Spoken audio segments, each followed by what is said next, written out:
All right, we are going to move on to reviewing your 2-1, which is solving one-step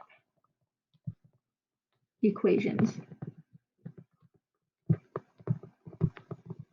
And so we're going to have an equation, and we are going to solve it using just one thing. You're only going to have to do one thing to get your answer. Okay, so first we should talk about, or we should review your inverse operations.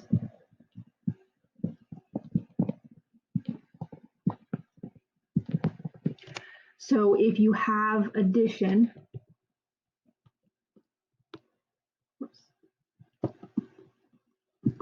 you undo with, well, what's the opposite of adding?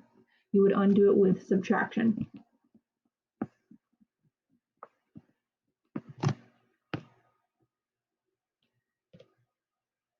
So very simple case. If I have x plus 4 equals 10, because you have addition, you are going to get rid of it with subtraction. And remember, everything you do to one side, you have to do to the other. So you're going to subtract 4 here and subtract 4 on the right side also. Those are now gone. 10 minus 4 is 6. If you have subtraction, you undo with, the opposite of subtraction is addition.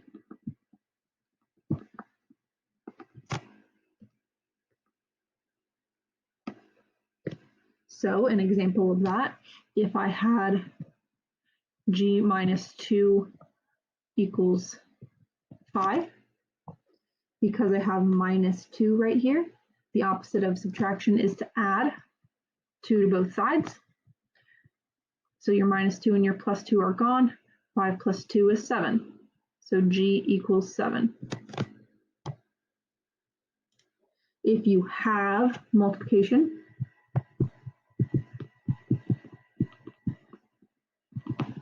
you undo with, the opposite of multiplication is division.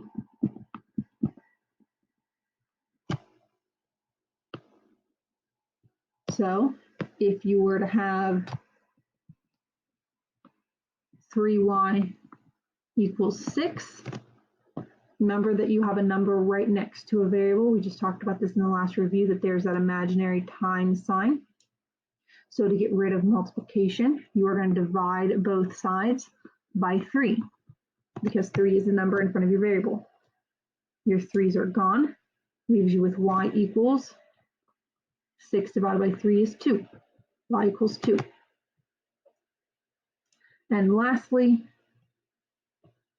if I have division,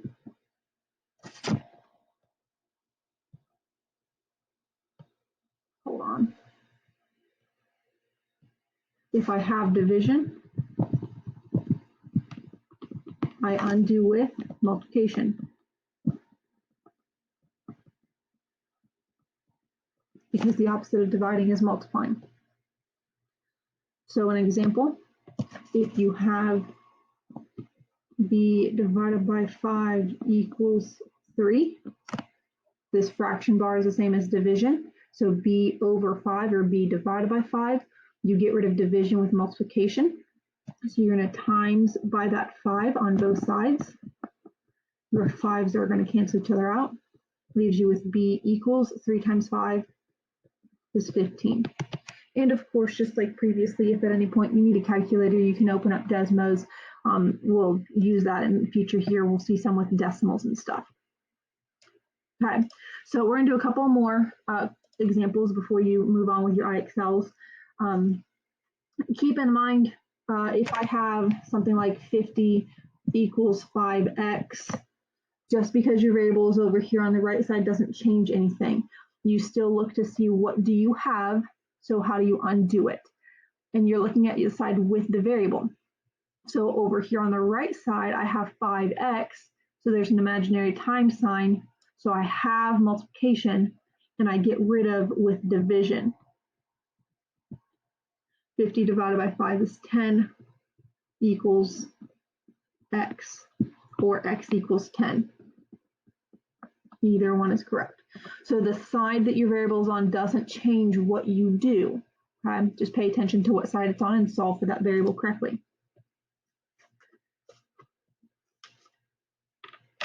All right, so let's say I have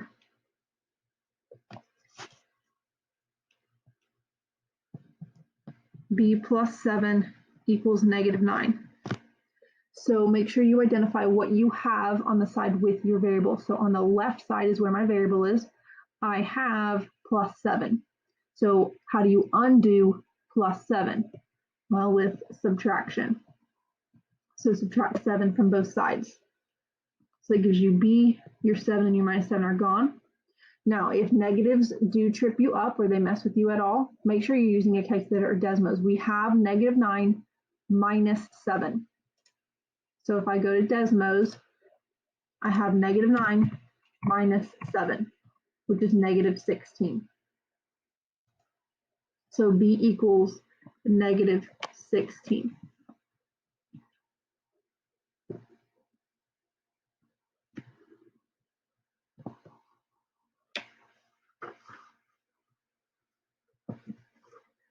All right, let's say I have negative 3p equals 21.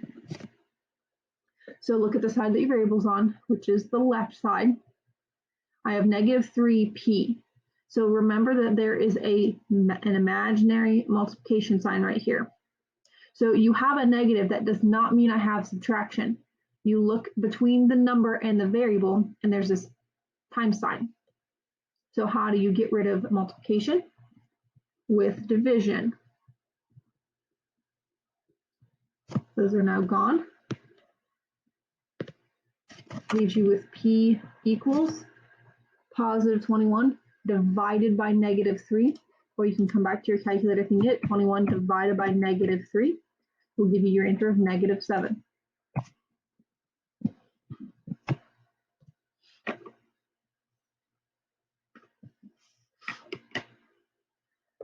Let's say I have 10 equals negative 4 plus g. All right, in this case, once again, we're looking on the side with our variable, which is the right side. We have negative 4 plus g. Now, this plus sign right here does not tell you how to get rid of this 4. What you do is you look to see that that is minus 4, negative 4, and then it's plusing the g. So to get rid of 4, because it's a minus, it's kind of like you're subtracting. So you get rid of subtracting with adding 4. I do this in this case because there's a plus sign that tells me I'm going to get rid of the 4 by either adding or subtracting. Over here with the negative, because there's a times sign, that's why I had to divide. Okay, so then 10 plus 4 is 14. Your negative 4 and your plus 4 are gone, equals g. Or you could write g equals 14.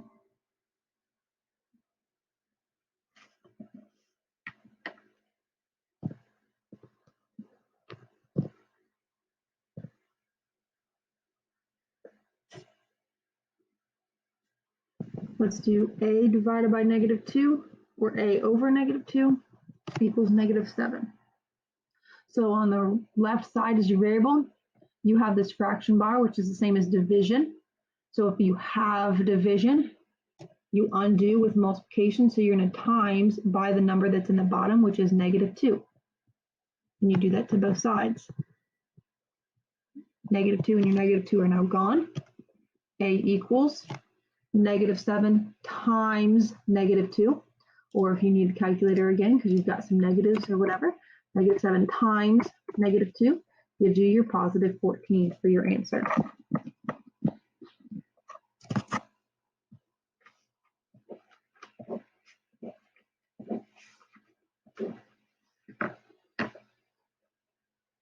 All right, next example.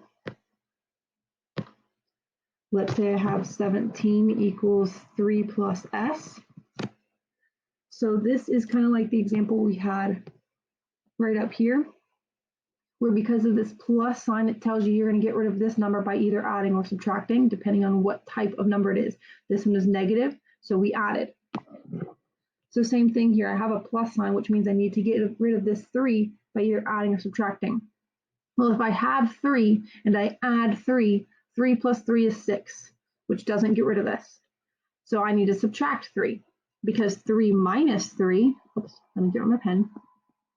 3 minus 3 is 0, which means that's going to make that go away. So I'm going to subtract 3 from both sides. So I have 17 minus 3 is 14.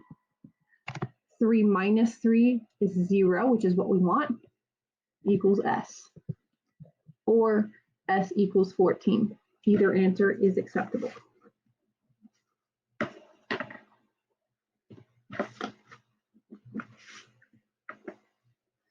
Okay, we'll get into a couple others that are a little bit trickier that you'll see on your IXL. You're going to do the same process. You just want to pay attention to the numbers and how exactly it is written. So let's say I have C minus -5 equals 18. So look at the side with your variable, right here. So C minus -5. So you have a subtraction. So you get rid of subtraction with addition. So you're going to add -5 to both sides. So it gives you C, your minus -5 and your plus -5 are going to cancel each other out. And then you have 18 plus -5, which if you need to with your negatives, you can go to the calculator. 18 plus -5, which gives you 13.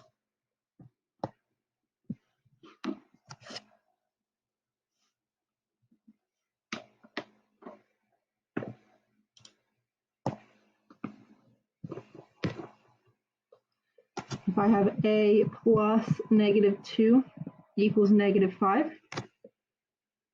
So the side with your variable, you have A plus -2. So you have addition.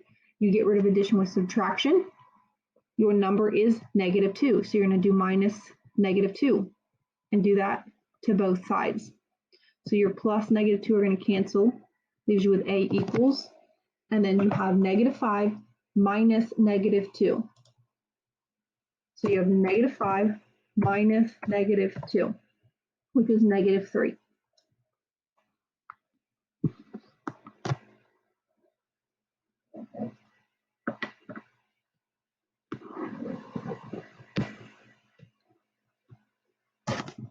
-16 equals F minus -4. Look at the side with your variable, just the right side. You have a minus sign, so you get rid of minusing with adding, and your number is -4. So add -4 to both sides. So you have -16 plus -4. I have -16 plus -4, which is -20.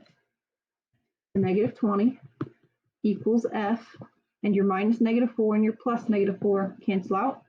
So -20 equals F, or F equals -20. They are the same. All right, last one. As you get going further and further in your IXL, you're going to start seeing some bigger numbers and some decimals. Bigger numbers and decimals don't change anything. You just got to pay attention, and you definitely want to be using a calculator for that. So let's say I have 7.67 equals R plus 1.77. So look at the side with your variable, which is the right side. I have a plus, so I'm going to get rid of with a minus, and you're going to get rid of your number, which is 1.77, and subtract from both sides. Okay, so same thing you've been doing. If this was a 7 equals R plus 1, you would just subtract 1. So same thing, I just have these decimals. You don't do anything different, but you do want to definitely use a calculator with the decimals and with your larger numbers that you're going to see in the last couple of questions in your IXL. So I'm going to take 7.67 minus 1.77. So I have 7.67 minus 1.77, which gives me 5.9, and that is your answer.